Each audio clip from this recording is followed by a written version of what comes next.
എല്ലാവർക്കും നമസ്കാരം. ഞാൻ സതീഷ് നായർ, ജ്യോതിഷം ആൻഡ് വാസ്തു സെൻറ്റർ, ഏഴംകുളം.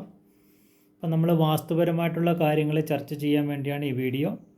അപ്പം കഴിഞ്ഞ ദിവസം നമ്മൾ തെക്ക് ദർശനമായിട്ട് വെക്കുന്ന ഗ്രഹത്തെ പറ്റിയാണ് പറഞ്ഞത്. അപ്പോൾ ഇന്ന് നമുക്കൊരു പുതിയ വിഷയമായിട്ട് വരാം. അപ്പം ഇന്ന് നമ്മൾ പറയുന്നത് ബെഡ്റൂമിനെ പറ്റിയാണ്. നമുക്ക് ഗ്രഹനിർമ്മാണത്തിൽ എവിടെയൊക്കെയാണ് നമ്മൾ ബെഡ്റൂം നിർമ്മിക്കാൻ നമുക്ക് ഉത്തമ സ്ഥാനങ്ങൾ എന്നതിനെപ്പറ്റി ഇന്ന് നമ്മുടെ വീഡിയോയിൽ ചർച്ച ചെയ്യാം. അപ്പം നമ്മളൊരു ഗ്രഹം നിർമ്മിക്കുമ്പോൾ നമുക്കവിടെ ഒരു മാസ്റ്റർ ബെഡ്റൂം പണിയാറുണ്ട്. അതുപോലെ തന്നെ ഒന്നിൽ കൂടുതൽ ബെഡ്റൂമുകളിൽ നമ്മൾ ക്രമീകരിക്കാറുണ്ട്. അത് നമ്മൾ ഒന്നാം നിലയിലും അതുപോലെ തന്നെ നമ്മൾ രണ്ടാം നിലയിലോട്ട് ഉയർത്തി പണിയുമ്പോഴും അത് നമ്മൾ ശ്രദ്ധിക്കാറുണ്ട്.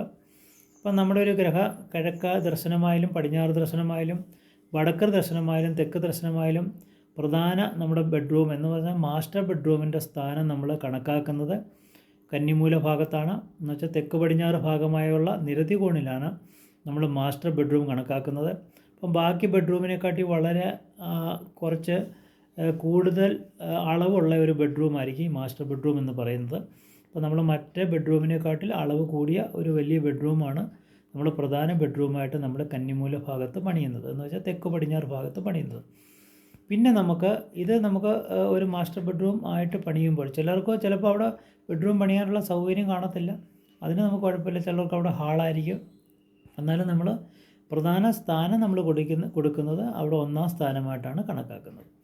പിന്നെ നമുക്ക് എവിടെ രണ്ടാം സ്ഥാനമായിട്ട് കണക്കാക്കാം? രണ്ടാം സ്ഥാനമായിട്ട് നമ്മൾ കണക്കാക്കുന്നത് വായുകോണെന്ന് പറയുന്ന വടക്ക് പടിഞ്ഞാറ് ഭാഗത്താണ്. അപ്പം വടക്ക് പടിഞ്ഞാറ് ഭാഗത്ത് ദമ്പതികൾക്ക് നമുക്ക് കിടക്കാനുള്ള സമ്മതമില്ലെങ്കിലും, കാരണം അത് നമുക്ക് വേറെ ഓപ്ഷൻ ഇല്ലെങ്കിൽ പ്രധാന ബെഡ്റൂമായിട്ട് നമുക്കവിടെ പണിയാം. അപ്പം പ്രധാന ബെഡ്റൂമായിട്ട് പണിയുന്ന മാസ്റ്റർ ബെഡ്റൂമിലാണ് ദമ്പതികൾ കിടക്കാനുള്ള ഉത്തമമായിട്ടുള്ള സ്ഥലമെന്ന് നമ്മൾ പറയുന്നത്. അപ്പം നമ്മൾ രണ്ടാം സ്ഥാനമായിട്ട് കിടക്കുന്ന വായുകോണിലാണ്, എന്ന് വെച്ചാൽ വടക്ക് പടിഞ്ഞാറ് ഭാഗത്താണ്.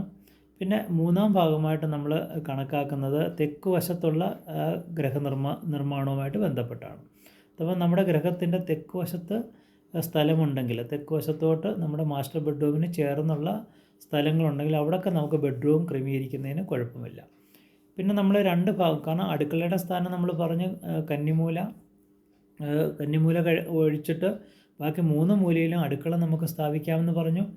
അതിൽ പ്രധാനമായിട്ട് നമുക്ക് അടുക്കളയുടെ സ്ഥാപനം എന്ന് പറയുന്നത് അഗ്നികോണിൽ തന്നെയാണ്. കിഴക്ക് തെക്ക് വശത്ത് ഉള്ള അഗ്നികോണിലാണ്. രണ്ടാം ഭാഗമായിട്ടുള്ള വടക്ക് കിഴക്ക് ഈശാനകോണിലാണ്. മൂന്നാം ഭാഗമായിട്ട് നമ്മൾ പറഞ്ഞത് പടിഞ്ഞാറ് ഭാഗത്തുള്ള ഭാഗമാണ്, എന്ന് വെച്ചാൽ വടക്ക് പടിഞ്ഞാറ് ഭാഗത്താണ്. അപ്പോൾ ഈ ഭാഗങ്ങളിൽ നമുക്ക് ബെഡ്റൂം പണിയുന്നതിന് ദോഷമില്ല. കാരണം നമുക്ക് ഇപ്പോൾ അടുക്കള പടിഞ്ഞാറ് വശത്ത് നിൽക്കുന്ന ഒരു ഗ്രഹത്തിൽ നമുക്ക് ഈശാന കോണിലും അഗ്നികോണിലൊക്കെ നമുക്ക് ബെഡ്റൂം പണിയാം. പക്ഷേ അവിടെ നമുക്ക് ദമ്പതികൾക്ക് ഉത്തമ സ്ഥാനമല്ല. കാരണം അവിടെയൊക്കെ നമ്മൾ താമസിക്കുന്ന ഒരു ഗസ്റ്റുകളും അതുപോലെ തന്നെ പ്രായമുള്ളവരൊക്കെ താമസിക്കാനുള്ള സ്ഥലങ്ങളായിട്ടാണ് നമ്മൾ ക്രമീകരിക്കുന്നത്. അതുപോലെ തന്നെ നമ്മൾ ഈ മാസ്റ്റർ ബെഡ്റൂം നമ്മൾ പണിയുന്ന ഒരു സ്ഥലം നമ്മൾ പറഞ്ഞു തെക്ക് പടിഞ്ഞാറ് ആണെന്ന് പറഞ്ഞു. അപ്പോൾ അതിൻ്റെ വടക്ക് വശത്തോട്ട് മാറ്റിയുള്ള ബെഡ്റൂമിൽ നമ്മുടെ വീട്ടിലുള്ള കൗമാരക്കാരായിട്ടുള്ള പെൺകുട്ടികൾക്കും ആൺകുട്ടികൾക്കും താമസിക്കാനുള്ള ഉത്തമ ബെഡ്റൂമായിട്ട് നമുക്ക് വടക്ക് വശത്ത് കണക്കാക്കാം. പിന്നെ എല്ലാ ഗ്രഹത്തിൻ്റെയും മധ്യഭാഗത്ത് നമുക്ക് മധ്യഭാഗം എന്ന് പറഞ്ഞാൽ മധ്യസൂത്രങ്ങൾ കടന്നു പോകുന്ന ഭാഗങ്ങളിൽ നമുക്ക് ബെഡ്റൂം സ്ഥാപിക്കാം. കാരണം ആ ബെഡ്റൂം എന്ന് പറയുന്നത് തെക്ക് വടക്ക് കിഴക്ക് പടിഞ്ഞാറിൻ്റെ മധ്യം കഴിഞ്ഞുള്ള ആ ഭിത്തി, എന്ന് വെച്ചാൽ ആ ദിശയിലുള്ള ആ ഭാഗങ്ങളിൽ നമുക്ക് ബെഡ്റൂം പണിയുന്നതിന് ദോഷമൊന്നുമില്ല. പിന്നെ അപ്പം ബെഡ്റൂമിൻ്റെ സ്ഥാനങ്ങളാണ് ഇതൊക്കെ നമ്മൾ പറഞ്ഞത്. കാരണം അഗ്നികോണിലായാലും ഈശാന കോണിലും നമ്മൾ ബെഡ്റൂം പണിഞ്ഞാൽ അവിടെ നമുക്ക് ഗസ്റ്റിനും അതുപോലെ തന്നെ കൗമാരക്കാർക്കും പ്രായമുള്ളവർക്കും മാത്രമാണ് നമ്മൾ ഉത്തമമായിട്ട് പറയുന്നത്. ദമ്പതികൾക്ക് നമുക്കത് ഉത്തമമായിട്ട് കണക്കാക്കാറില്ല. ദമ്പതികൾക്ക് ഉത്തമമായിട്ട് കണക്കാക്കുന്ന മാസ്റ്റർ ബെഡ്റൂമും തെക്ക് വശത്തുള്ള ബെഡ്റൂമുകളാണ് പ്രധാനമായിട്ട് നമ്മൾ ദമ്പതികൾക്ക് ഉത്തമമെന്ന് പറയുന്നത്. ഓക്കെ, അപ്പോൾ ഇത് എല്ലാവർക്കും മനസ്സിലായെന്ന് വിചാരിക്കുന്നു. അപ്പോൾ നമുക്ക് അടുത്തൊരു വിഷയമായിട്ട് അടുത്ത ദിവസം കാണാം. നമസ്കാരം.